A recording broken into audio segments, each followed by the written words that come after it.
ஆமாப்பா கட்சிதான். கடகட வாங்கி வச்சேம்மா.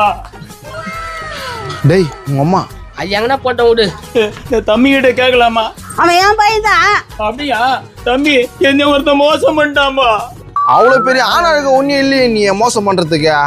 அட அது இல்லடா, அந்த ஆளை எவனும் ஏமாத்திட்டு இருக்கிறான். சாரி வேலை சிட்டு வேலை வெள்ளம் உங்க வீட்டுக்கு தான் பண்றது. ஏமாத்தான் உங்க வீட்டுக்கு தான் ஏமாத்திருக்கணும். ஹேய், அவர் வீட்டுல பாத்துங்க டிவி பாத்துங்கிறாரு. அந்த ஆளை யாரும் ஏமாத்திட்டு இருக்கிறாங்க. நான் ஏமாத்திட்டாங்களாம், மொத்தையா ஏமாத்திட்டாங்கன்னாக்கா பழம் வாங்கி பழைய கடை போட்டுக்கிறாரு. அண்ணன் கூட அவனை தூக்கி வந்துக்கிறான். அண்ணன் கூடியோடவா? என்ன மாப்பிள்ள இது? பாத்ரூம் போயிட்டு வரேன், கொஞ்சம் பாத்துக்கன்னு சொன்னப்பா. அவன் தலை என் தலை மாதிரியே இருந்ததுப்பா. கன்ஃபார்ம் கிர்னி பழமா? ஆமாப்பா, அவனை பாத்தியாப்பா? அவனை என் கையாலேயே அடிக்கணும்பா. நான் கை தனியா ஆடினே இருக்குதா? அது அப்படிதான் ஆடிக்கிட்டே இருக்கும். ஆள் யாரா தூக்கி வந்த? அதெல்லாம் இருக்கட்டும், ஆளை காட்டி குத்தா எங்களுக்குன்னா லாபம்.